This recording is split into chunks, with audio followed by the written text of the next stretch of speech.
as a society and as Africans, we often take things for granted, and also we're not deep. Why is there marriage issues? Exactly. Why did my dad's parents have marriage issue? My dad had marriage issue, and then I could actually potentially have a marriage issue if I don't identify it, if I don't know what went wrong and how I can show up better. Absolutely. And not have that repeated pattern.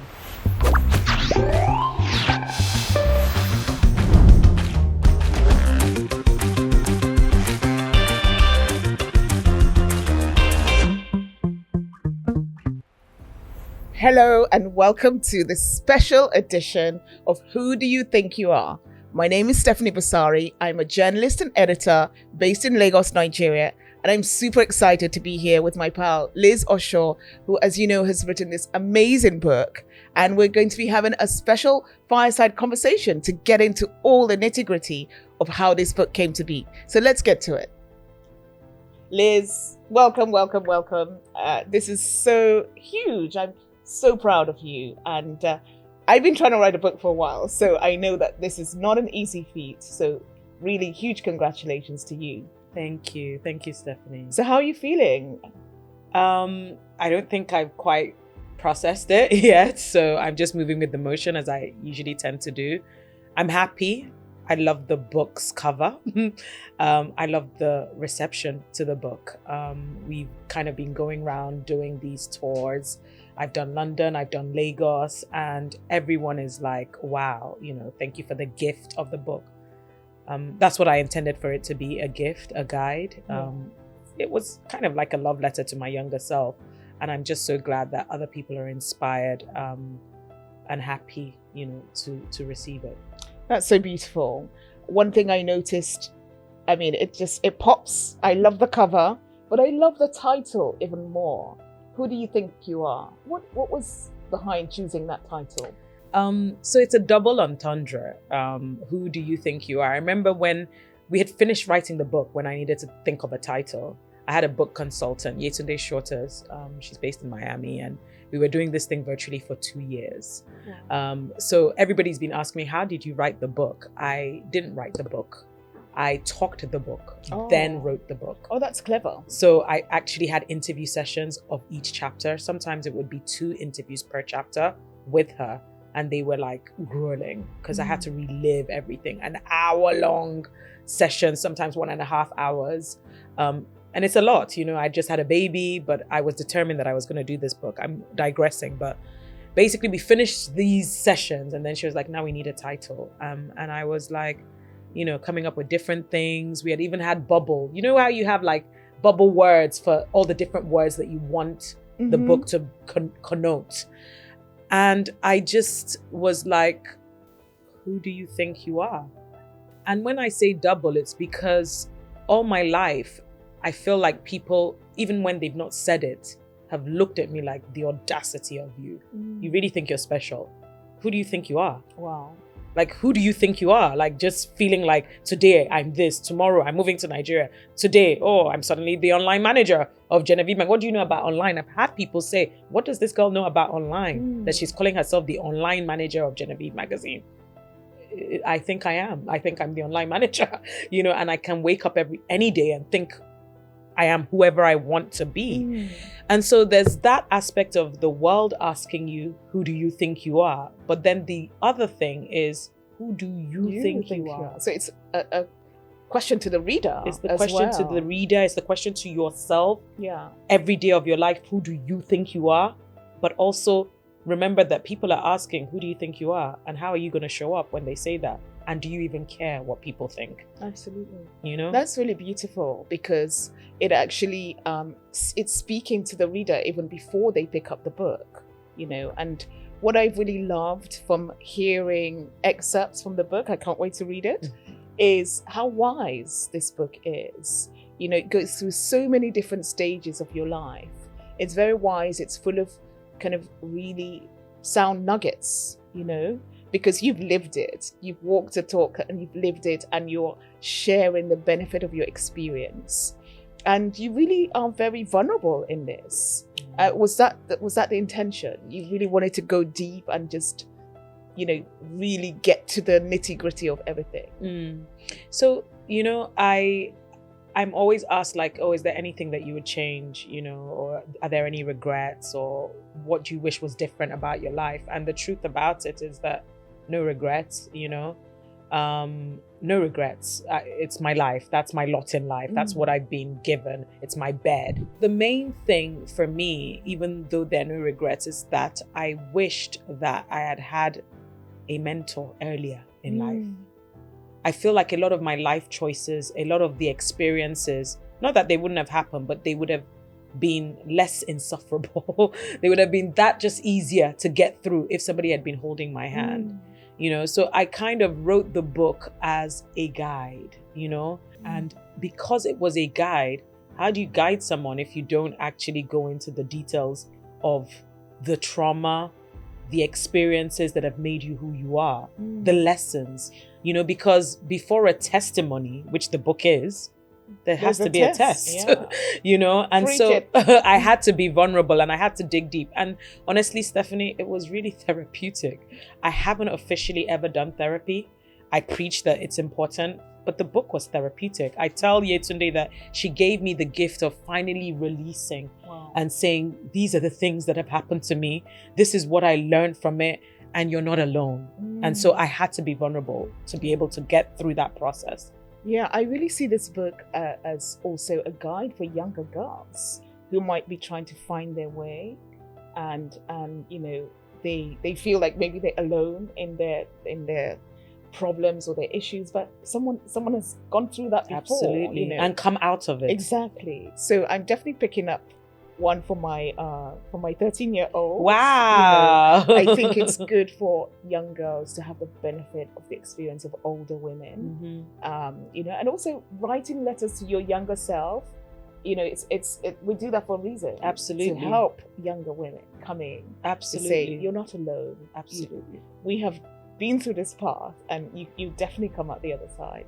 And it's so good to see you that you've come out the other side. You know, you're running a thriving PR business, you're happily married, you have a child, you know, things that you really longed for. But let's talk about some of the trauma. You know, you've been very open about the trauma that you've experienced. So let's talk about some of that. You know, we'll start with the daddy issues. Yeah. I start the book, the chapter is kind of your heritage, going back to what made my dad the sort of person he was. Because I think as a society and as Africans, we often take things for granted, and also we're not deep. It is what it is. It's a lot of things are surface level. A lot of things are presented in a way where, what will they say? Kilaye maso.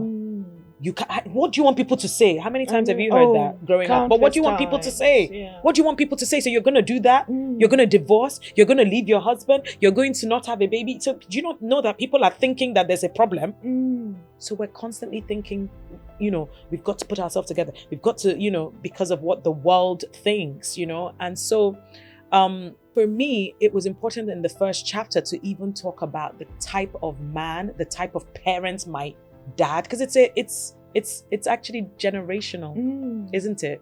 It's generational. And if you're not careful, if you don't nip it in the bud, if you don't actually identify why are things happening over and over again? There are patterns. Why is there marriage issues? Exactly. Why did my dad's parents have marriage issue? My dad had marriage issue. And then I could actually potentially have a marriage issue if I don't identify it, if I don't know what went wrong and how I can show up better. Absolutely. And not have that repeated pattern. And so with my dad, it was not his fault. My dad had mental health issues. He also had a very rocky life, you know. Not that his parents didn't try their best to give, and that's why I have no blame to give anyone. I'm not blaming anyone. Everyone because was doing the best they could. Thank you, at the time, with what they had and with what they knew, you know. But when you know better, you do better. And so I learned to do better. I know better than them. But I talk about many things. About my dad going to boarding school when he was 4. He went by boat.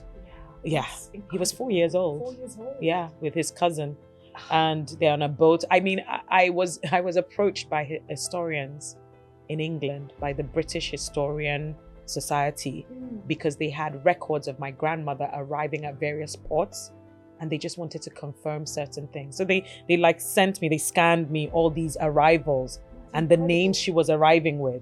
So she was arriving in Leicester, right. And then, it would say Tunji, like 4 years old, Turia, Kiril, it had the names of the people.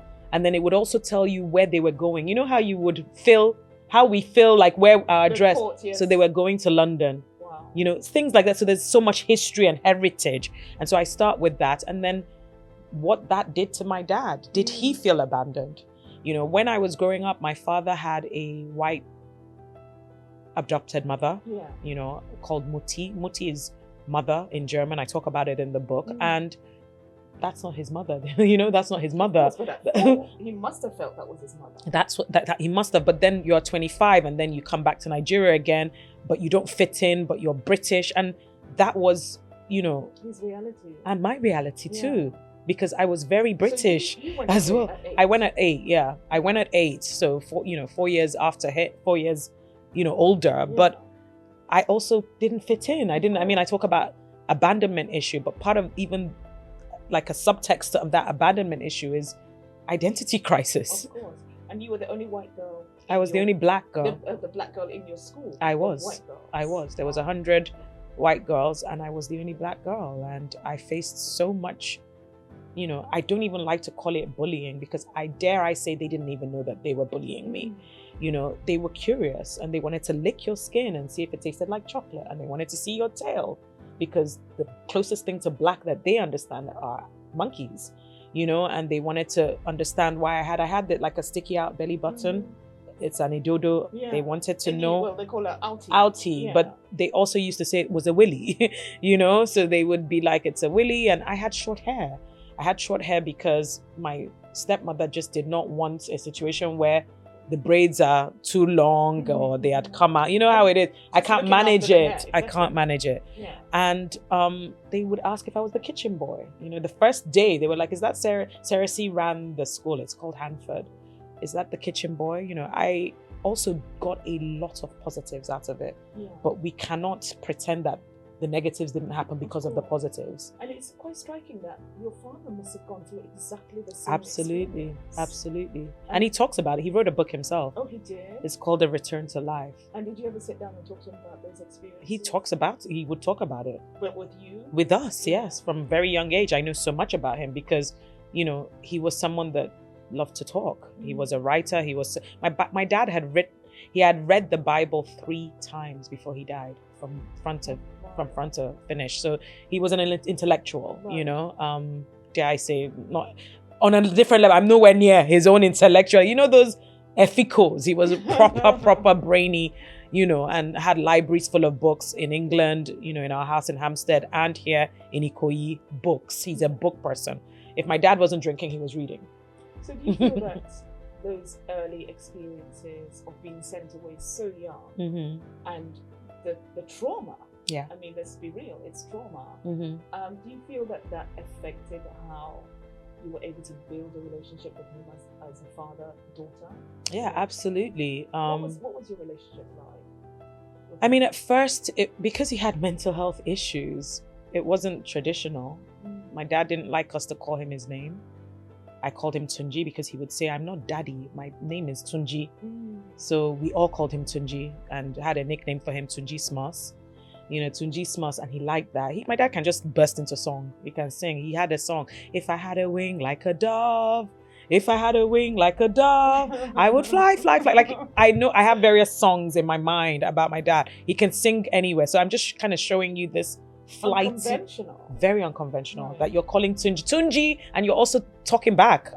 That's how I was brought up. I was brought to say, I don't like this. I want this. I don't, no, I don't want that. No, I'm not ready to go to bed. It was okay. He was like a friend. That was how it was. But he also had serious mental health issues because. How did those issues manifest? In terms of his issues? Yeah, and in terms of your relationship. It was tricky. How do you cope with someone who's saying you're not going to bed? And you're not going to bed because they're drunk and they want to tell you about their time at Trinity College Dublin. Oh, wow. And so you're tired, you're 7 years old, but your dad is screaming at you about all their trauma from Trinity College Dublin and being the only black boy in the boxing group and whatever it is, or just kind of going crazy, and we're at Ikoyi Club, and he's just going crazy. And they knew him for that. They knew our family. And, it's embarrassing because sometimes these new faces, and why is my dad screaming and going crazy and literally, having a meltdown?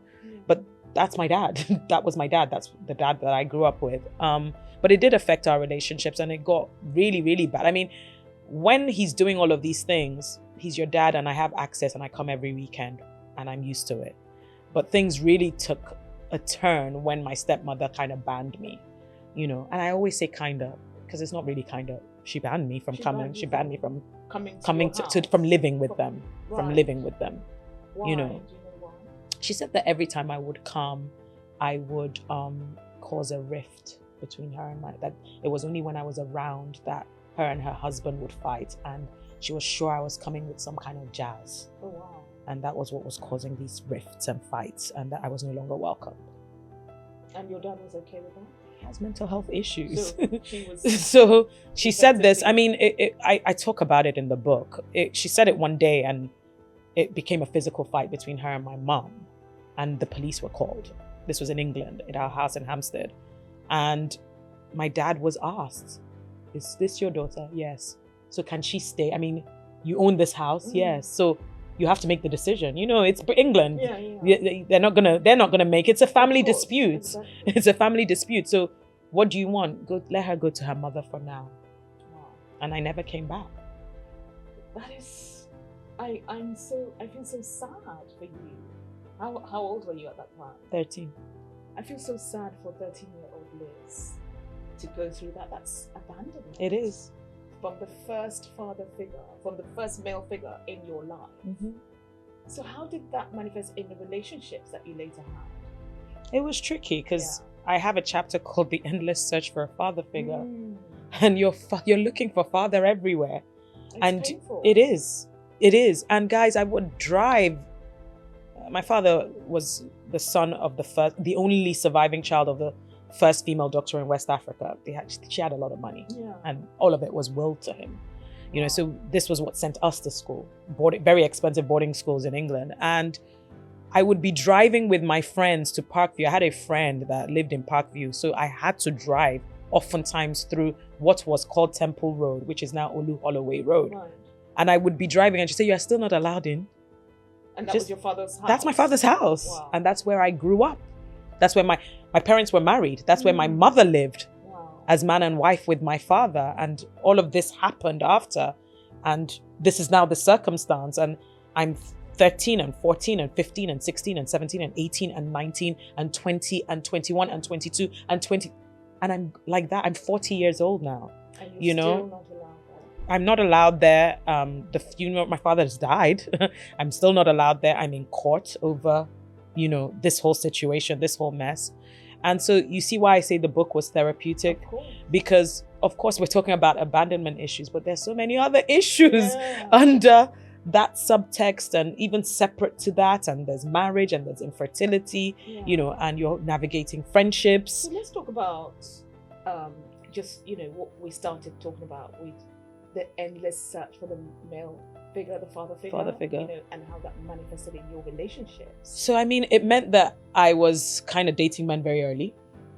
I was, because I need to be validated. I needed someone to say I'm enough. I needed someone to love me. I needed all those things that my dad didn't tell me. I mean, from when that moment, they said I couldn't live with them. I had a room upstairs. I had my room there, and that was also displaced. So my mom lived in East London. My father lived in Northwest London in Hampstead. And so I'm shuffling between both houses, but I know that's what I know. That's my reality. And so from then on, I'm just in East London. I still went to boarding school, but my holidays were in East London. So that also shifted what I'm seeing more often, and the environment that I'm East in. London was not very affluent at that time. It wasn't. Yeah. It wasn't. Canary Wharf wasn't even as developed or anything like that. What do I even know about that? I'm 13. I'm not allowed to go out alone. But as I grew up, I then understood that, men can make you feel good. I understood that men can tell you you're beautiful, and so I needed that. And I think that I had no business even having any talks with men when I started having talks with, you know, How much, old were you? probably but around 16. Right. You know, I'm having a boyfriend, you know, I'm interested in guys. I'm Yeah. interested in guys. And my dad isn't there to say, you're a princess. So my dad isn't there to, you know, and I talk about the fact that my mother did the best that she could as Of well. course, but she's not. But she's a male figure. not. Yeah, She's not. And so you end up looking for love in the wrong place. You do. And I would say my earlier years, of course, I'm married now, been married almost 10 years. But thank you. It's not easy. It's not. But we thank God for the grace. Of course. But my earlier years definitely was spent kind of just sticking with someone because I had something to prove. Yeah. You know, I had something to prove, and it was validating. It was more validating than anything that, well, someone likes me and someone is sticking around. And honestly, I know you're talking about daddy, but in every relationship, you end up being a people pleaser. And it is drastic for somebody to leave you because you don't want to be abandoned, because the reoccurring trauma of not being chosen, like how your dad didn't choose you, is deep, you know? I feel like giving you a big hug right now. I mean, gosh, you know, because I know what this feels like. Not because I've lived it. I had a fantastic relationship with my dad. My dad and my mom were married for 45 years before she passed. But my daughter's 13, and myself and her dad divorced when she was 2 or 3. So I'm so conscious of her not having these kind of issues.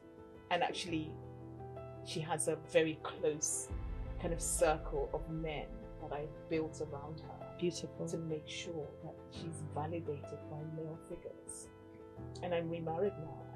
And congratulations. Thank you. My husband also plays that role. But it's so important for any young girl listening to this who perhaps doesn't have their dad in their lives. It's so important for them to know that they don't need that validation, that they don't need to look You're in enough. the wrong place, you know? But it's tough. It is. It's tough. It is. So thank you for sharing that so openly. So let's talk about the positive side of when you found the right kind of love. Yeah. Well, I mean, is it really? It is positive. I love my husband, but it was tough. Is it really positive in the beginning? Because the journey of getting there. How did you meet him? How did I meet him? I mean, I say the story all the time, but I love it. One of my favorite stories. Okay. I met him because I was the host of a party, and at that party, I was the host, and I needed to kind of do hosty things. It was a bridal shower. And so with the bridal shower, what happens is at the bridal shower, you know, you've been to bridal showers, you give the bride like tips, like make sure you stay with your husband, you know, you go around. Advice, but this lady has been married for 5 years. So instead we all just had a comment. So someone was like, you sell hair, the hair is too expensive. Somebody was like, oh, you know, you don't take me to parties. And I was like, I want to get married. I want you to introduce me to some of your husband's friends. Oh, okay. I was like, I was either almost 30. Wait, she was having a bridal shower, but she was already married? She was already married. So it was one of those things where they'd married 5 years prior, but they had eloped. Okay, and so they went to like the courthouse in America. So her mom was like, it's 5 years, you have 2 children, but they must marry you. Where Yorubas, they have not double for you. They must pay. So it was like, you know, we were all bridesmaids you know, it was. But what do you advise someone who's already in the game? Yeah. You know, she's an OG already to us. And so my thing was like, can you introduce me to someone? And so 3 people that night introduced me to someone. My husband was one of them. Fantastic. You know, someone was like, I have a number of a guy, and he's my friend. He's oil and gas money, Abu Dhabi, rich. I was like, give him my number. Let's chat. Then someone was like, I know one guy. He's here in Lekki. You know, he's he has a range. I said, give him my number. Let's chat. Then someone else, I feel like she wanted to do this because she was feeling left out. I just saw her scrolling ferociously on her phone. Okay. She was like, I have a guy too, Liz. I'm like, okay now. All of you display the guy. She said his name is Tosin. He lives in Maryland, but I think he's gonna move to Nigeria soon. I was like, give him my number. Let's chat. Before I left the party and I was closing up my hosting duties, Tosin had already sent me a message. Oh wow. Yeah. So, you know, and he was like, I'm in Lagos in a week. I'm going to the Olamide concert. Like literally within, like, I'd like to take you and a friend. He was like, yeah, and boom, he came within 3 weeks. He was like, I'd like you to be my my kid's mother was the way. Yeah, I like it. Yeah, he was like, something happened, and he was like, you're gonna be the mother of my children. Wow. And we were married the next year. So how did you know that he was the one? It was that moment. I don't want to go into the details of what had happened, but something had happened that he could judge me for. Okay. And he didn't judge me. Instead, he said, I don't want you doing that because you're going to be the mother of my kids. Oh, wow. And I need you healthy. Wow. You guys can read between the lines. Or maybe you can't. But anyway, I'm not going to go into... Yeah. But basically, Sha, he was a guy that was not judgmental. Right. He was a guy that cared about me, Right. and I felt protected because he walked me he's a very gentle person, and he walked me out of whatever the situation was and said, hey, look, you don't have to, don't do that. Like, just stay healthy, and also stay healthy because you're my wife, basically. So it sounds like he felt like home. He did. He felt like the home that you've been searching for. He did. He felt like home. I know one of the things I said to him even before we got married is that I've had a really unstable life. I just want stability, and I know that even till now, his head is, I need to provide stability for Liz. Wow. And so even during our rocky moments, things, I know that has always played. In fact, I said, all I want is stability. I'm not looking for money. I want stability, So stability is very big for me. I just want to be stable, emotionally stable, and just know that we're working towards a common goal. Of course, yeah. I mean, having had so much upheaval, I'm not surprised that you're looking for stability because you've had so much so young, So your husband said, at the time, it wasn't your husband, you're going to be the mother of my kids. And obviously you had every intention of having children with him, but it didn't quite pan out the way that you thought. It didn't. You battled infertility, which you're very honest about as well in the book. Tell us about that journey. So, we had this plan that we were going to have the baby already in me by the white wedding, So if you're a Nigerian, oftentimes you have like a traditional wedding and then a white wedding. And we had a little bit of a gap between us, I think 3-4 months. Mm-hmm. So the plan was that by the traditional wedding, we are trying. By the white wedding, we're pregnant. We were even saying that I was not going to be able to drink by the white wedding because I'd be 3 months gone, and it's so funny because you have all these plans, but God, he has a different plan. And we ended up not having a child for 7 years. Wow. And year 1, year 2, year 3, year 4, year 5, year 6, year 7 is a very long time. Very long.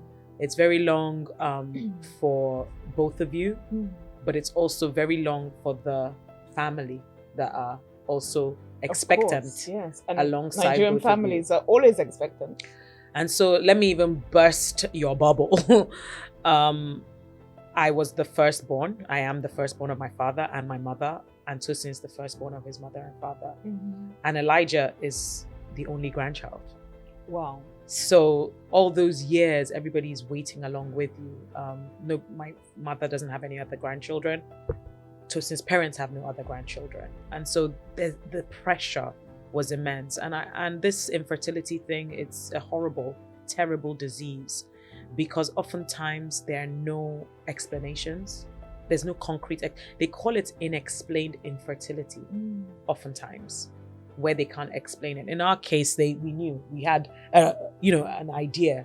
But even with that, they can't explain why you have that. So it's not as simple as, this is what is the obstruction. It's just your own body failed you. Your own body failed you. Oh yeah, some people just have less eggs.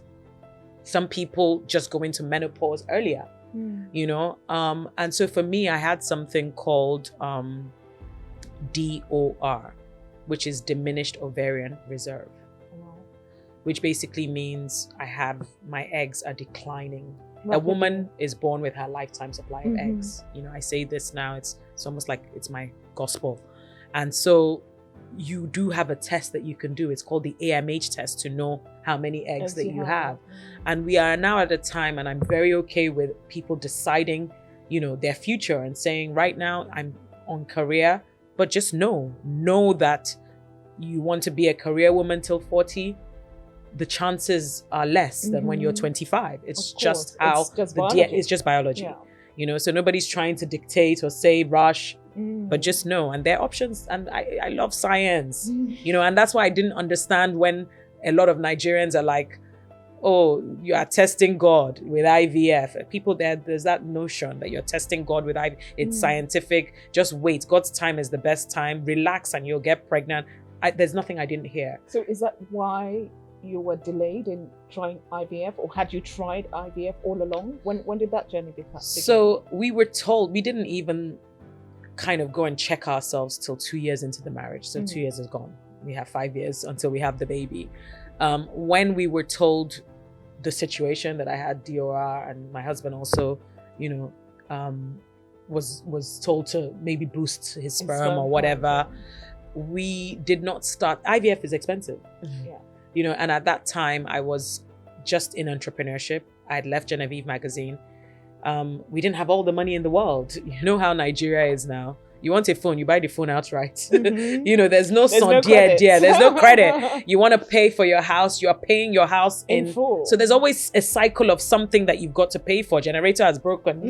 And you know, we weren't making all the money in the world. I was newly into entrepreneurship. So even at that time, I think IVF was maybe 3 or 4 million. My husband was like, I will go and work. You know, 3 or 4 million in those times where it was 400 was still $6,000-7,000 then, you know? And so, and not to talk of all the tests, the series of tests that you're doing. And you know how it is now with hospitals. There'll be one add-on. Okay, you do this, okay, but there's 350K here. There's a lot of money. Yeah. And so my husband is also a very proud Ekiti man that was not going to take any handouts, not even from my mom, who was willing to fund half of this. People after a while are thinking, come on, you know, let's do something. You guys are approaching 34 then it was. You know, we didn't start until I think a further 2 years. You know, I can't remember exactly, but time went. My husband first went to go and look for the money, you know, and then I didn't do the first IVF till I was 33. I met my husband at 30. So 3 years had gone by, you know, and then the first IVF turned to the second IVF, turned to the third IVF, turned to the fourth IVF, and it just became an endless cycle. And I tell people that if you see that I was not wearing Gucci and Prada at a time where Somi was making enough money for Gucci and Prada, it's IVF that took all my money, you know, because this thing is expensive. At some point we moved, you know, in 2020, my husband had said he was going to look for money for IVF and never came back. And I was trying to hold on to my business, and I did not want to move. I never wanted to move to America. I loved Nigeria. I loved the pace that my business was being built at. And I had to leave. I had to leave because I had to choose between my marriage or my career, you know, and I thank God for the grace and fortitude that I've kept things going, even albeit I'm not on ground, but thank God to COVID as well. COVID allowed for a virtual, situation, a virtual world where my clients did not need to see me as much. Prior to that, you know, you're working with Unilever, you are in Unilever's, you know, you're in Oregon, you know, they're asking for meetings for you to come and pitch, but everybody kind of agreed that it was okay to just be online. And so no one knew where I was. In fact, they'll be like, okay, maybe they would by chance say, but will you come to the recce? And I'm like, oh, my team will come to the recce because I wasn't around, you know. But then my husband found it very tricky. Of course. He found it very tricky. Because you're like newlyweds. Yes. And then suddenly you're separated. We're separated. And that must have put such a huge strain. And I'm doing IVF. He's flying in. Remember, he never came back. So each time he needed to donate sperm, he's flying in for this procedure. That is not just the money for the hospital. That is also plane tickets. You know, by the time I decided to move and we got rid of our apartment here, that is then not just plane tickets, it's hotels, it's, you know, the flights for 2 people. And there was quite a lot of that, you know, and I feel like we would have, you know, properties by now. We would have at least, if we didn't have this IVF. But you have a son. You have a wonderful son. We have a beautiful son. We have a beautiful son. Worth much more than any property, right? He is. And so do you feel like the experience brought you together? Your husband's living separately, thousands of miles away. You're doing IVF. That must have put such a strain on your relationship. And did it bring you close together, or were you nearly driven apart? Yeah, I mean, it was tough. It was tough. I'm not even gonna lie. There were so many layers to it as well. The infertility was one layer. The financial, the financial baggage that this was one layer. The distance, being apart, was one layer. The expectations from family was one layer. The expectation of yourself, being 35 years old, being married for, nearly 5 years and no child is a lot, We literally watch all our friends and we have to be happy for them, give birth, they're in their second children, they're in their third children. And I'm not going to lie, Steph, it nearly drove us apart. We were very, very close to just kind of saying, look, it's okay. It's all right. I think at some point I was so miserable, and the IVF drugs will do that to you because that's something we also don't talk about enough. You're pumping hormones. Absolutely. So I'm constantly like not even myself. And I remember one time my mom says, you're miserable. Like, I don't think you should be in this marriage anymore. You're deeply unhappy. The IVF is not working. Maybe you should try with someone else. Wow. Go and start a new life. Be happier. You're not even the child that I, sent to Nigeria or like helped relocate to Nigeria, because she was instrumental in that move. And of course I stuck my guns. What made you keep the faith in the marriage? In this situation? I mean, other people would have maybe said, the mentorship, and that's why I have a segment on mentorship in the book. I had a really solid support system in Mrs. B, who actually, every time I would complain about my husband, would point out that the things that you're saying are horrible. A lot of people will want that too. The things that you're seeing as, him being stifling, or him being controlling, that's not actually control. Let me explain what he means and what he's doing by that. And her husband and her became our, kind of godparents. Wow. They were our mentors. Her husband would mentor Tosin, she would mentor me and talk me through this. It was her that first got me to realize that there were some traumas, and that how I showed up, how I was showing up was not, even based on this is how I am. It was based on this is what I've been conditioned to feel like. I had been conditioned that life was a struggle. I had been conditioned that life is a battle. I'm not saying that life cannot be a struggle, but constantly being in flight or flee mode, constantly being in a battlefield and making your marriage a battle, not even understanding that you pick your battles. Do you understand what I mean? And that sometimes just because you don't want a battle right now, you can learn to keep the peace, Exactly. And it's not everything that you need to have a battle about. Yeah. And so she taught me that. Wow. And that's really powerful. Yeah, she taught me that. Just the importance of having strong mentors. Absolutely. Who can stand with you. Absolutely. And say, actually, I see where you're going wrong in Absolutely. this. And I mean, and support you. And so many marriages have failed just for the lack of having strong people around them that you open up to. Absolutely. Because you do have to be vulnerable. You do. To say something ain't working. Apart from the marriage, you know what helped the marriage? Me understanding who I am. I don't think that I knew who I was. I had to be so many different things over the years that I'm not 100% sure that I had an understanding of me. And so what Mrs. B helped me do was get to go back to the trauma. Were you dating this old man when I met you? Why were you what did you see from that daddy I was looking figure? for my dad. Yeah, why are you always feeling like somebody is in competition with you in terms of the marriage? Wow. Why do you think your husband is competing with you? Why don't you understand the importance of, okay, we're actually one, and why must it be a competition? Can you see it this way? I remember the first time I said, I think my husband is jealous of me, maybe because I made more money, and she laughed and said, look at you, how much money are you making? What is the money here? Are you Oprah? Do you understand? But when you are constantly, and the trauma will do that to you, of course. Feeling like a man is there to, oppress you, and what is the importance of men? When you put yourself in various situations, you can't, after a while, you can't even tell what is what apart. Do you know that trauma will make you fumble a good situation? Because you're not even used to being treated well. Exactly. You're not even being... And you have all these walls up. That's it. And someone has to come and try to break them down. I remember the other day I said to my husband, now, like I said, almost 10 years, I was like, you hardly call me aggressive anymore. When we first got together, he was always, even in play, he'd be like, but why must you play aggressively? Like, you can, like, even when I'm joking, like, you'd be like, I can just, everything was just bang, boom, boom, and I'm not trying to change who I am, but I'm a lady. Of course. But, actually, sometimes my husband says something. That you're aggressive.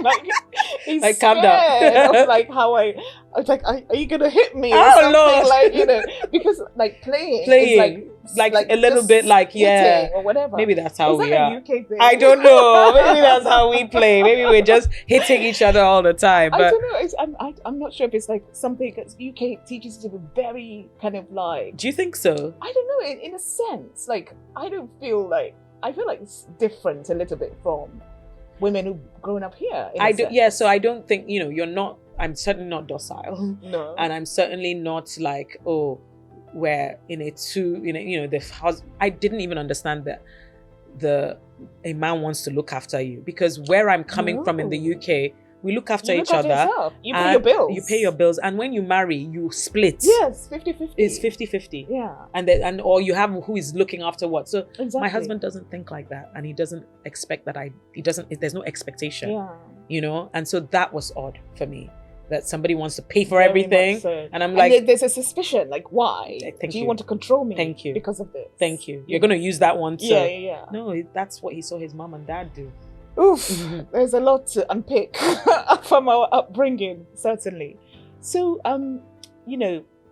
so your mom apologized to you. Yeah, she did. Further down the line and said... She did. I did an interview that I'm going to release soon. Okay. With my mom and my husband separately. Oh, amazing. Yeah. And just so with my husband, just to talk about marriage and infertility. I'm looking forward to releasing that. With my mom, just to talk about her, because she's part of the story. Of course. And her being a 20-year-old, I think she got with my dad when she was maybe 19, 20, had me very quick. She talked about the London launch, growing up with me, and that she doesn't see me as her daughter. She sees me as a friend, because we grew up together. Wow. We matured together.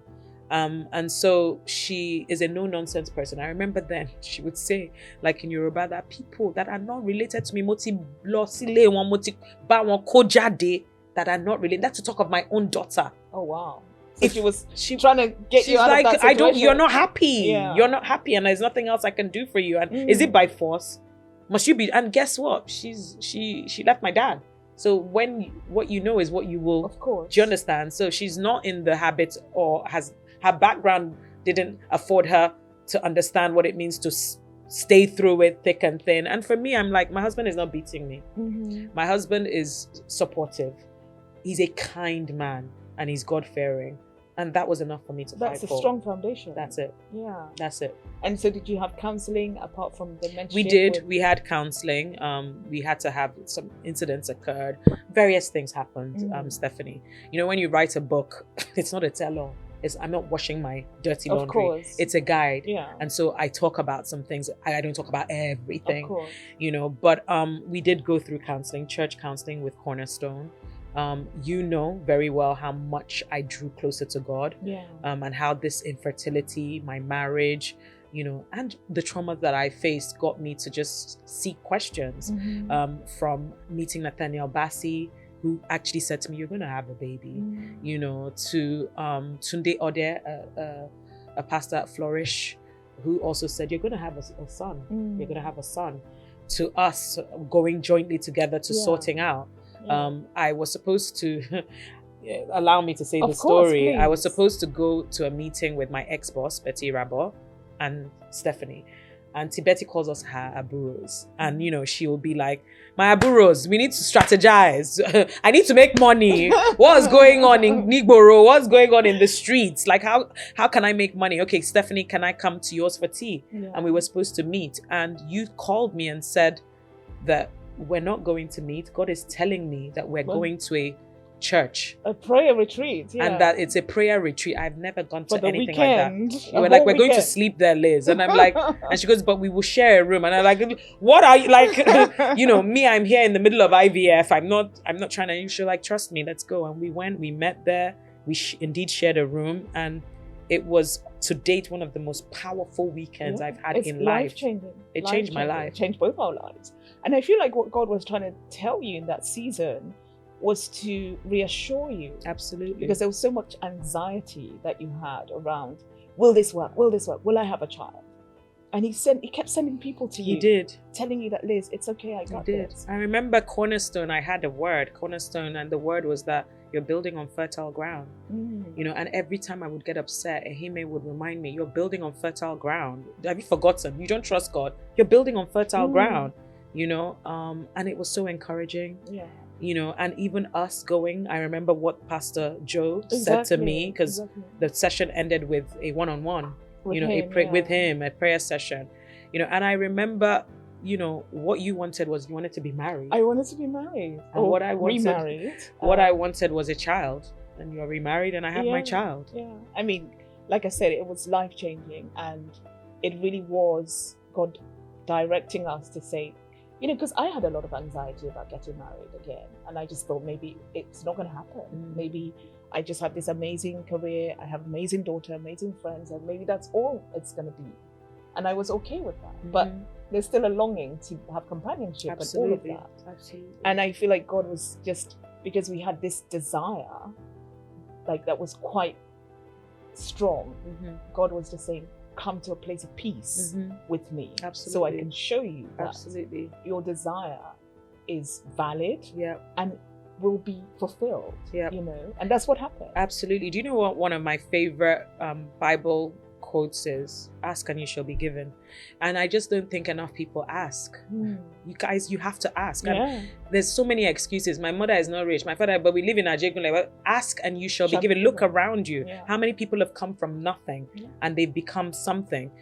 I was in Greece last week and my phone fell into the sea, Stephanie. Incredible story. I read about it, but I'll let you tell iPhone 15 Pro Max. We were going on a boat. It was my friend's husband's 40th birthday. And as the boat sailed off, my iPhone, this is the iPhone. Wow. It fell into the sea, deep to the bottom of the sea. So my husband was like, Abebelube. Like, just even Abebelube, which in Yoruba means, like, what does Abebelube mean? It means just too jittery, not calm. You're not calm. How is it that we're all on this boat, only your own phone just fell? And I literally picked it up to do selfie and it just went bum, bum, bum into the sea, you know? And there are 40 odd people on this boat, or, you know, quite a lot of us. Everybody's so apologetic. Everybody's like, Liz, I'm so sorry. And my husband is like, just sit down. I'm like, I want to go and tell them that my phone fell. He's like, tell who? Your phone has fallen. It's in the sea. I was like, I want to go and tell the captain. And he's like, Liz, okay, sure. Like, weirdo. Your phone, like, just sit down and patch. At least you won't take picture again for the rest of the trip, because I'd been bothering him. He was over the pictures, you know? And so I went down. I was like, I'll be back. I went down. I said, guys, you know, I just want to say that my phone fell as we were leaving. By now, we're like properly in the sea. And they're like, oh, okay, let me radio in and tell the divers to go down. From then, I knew that my phone was found. Wow. Ask and you shall be given. And I was like, thank you so much, you know. And I just proceeded to have fun, guys. I was just having fun, you know, taking pictures, frolicking. Tade was carrying me. Around 35, 40 minutes into they said they found the phone. Amazing. You know, and my husband, I was like, to my husband, everybody cheered, everybody started clapping that the divers went in, they found the phone. And I was like to my husband, by the way, it's going to be working.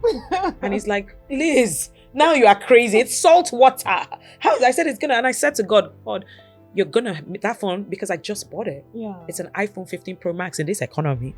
You know, I was like, they're going to find that phone. The phone is going to be working. It will be as if nothing happened. It will be like I did not drop it. Guys, they found the phone. We got back to dock. Amazing. The phone was working. Nothing was wrong with it. I put my password in. It's still working. Amazing. I put my password in and we moved. Amazing. We moved. It's still working. You know, and so what is that? It was just off the back of talking about sorting out and the faith needed. If you have faith like a mustard seed, you will move mountains. Absolutely. And you will get your phone back from the sea. Absolutely. And it will be working. Girl, we went to church. I love it. I love it. Faith. Yeah. Faith is just one of everything. Foundations of my life. Absolutely. So, and then your faith brought you your wonderful son. He did. Elijah. Tell us about being a mommy. It's beautiful. It's hard now that he's 2. It was cute when he wasn't walking. I'm not gonna lie. Oh my God. You know, when he was just there and I could do gaga, you know, it was okay for me. I don't know. I thank God. I feel like God said, you've been through enough. So I didn't have postpartum. It was fine. I was able, in fact, the year I gave birth to my son was my most successful financial year. Wow. If you remember, Somi got the Disney deal. You know, yes, we did Wakanda. Yeah. It was, I still haven't beaten it, and I'm like, God, come on, we will beat it, because it was just so phenomenal. And for me to have been breastfeeding, I just gave birth and still just be on top on my game. And don't forget, I wasn't on ground. Nobody even knew. It was so seamless. Everything was really, really great. We made a lot of money that year. The economy is a little big. So God, please look at the economy and do better for us. The economy has dried. But basically, you know, being a mom has been so fulfilling. And I wrote this book. I have like an ode written to my son in the first few pages, because I wrote this book for him as well, you know, and for him to know that there's nothing you can't overcome.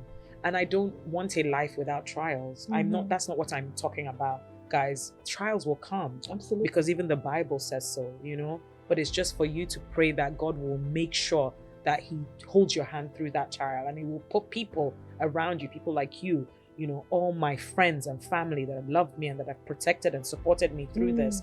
That's what you need to pray for, you know. So motherhood has been beautiful. Elijah's growing up so quickly. He's a giant. He's so tall. Everybody thinks he's 4, and he just turned 2. And it's beautiful. It's beautiful. It's a beautiful thing to watch.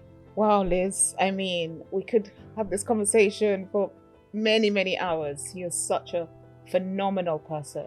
You are full of strength, full of grace, your drive, your determination, your faith, you know, and the way you show up for people as well. You know, I've watched from the sidelines, and you know, you're a beautiful person. I know that life is going to keep giving you what you want. Amen. Because you push for it.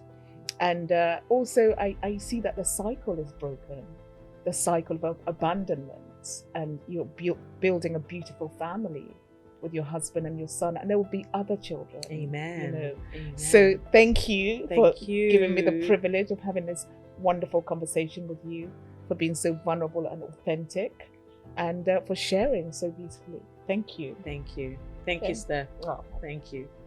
Okay.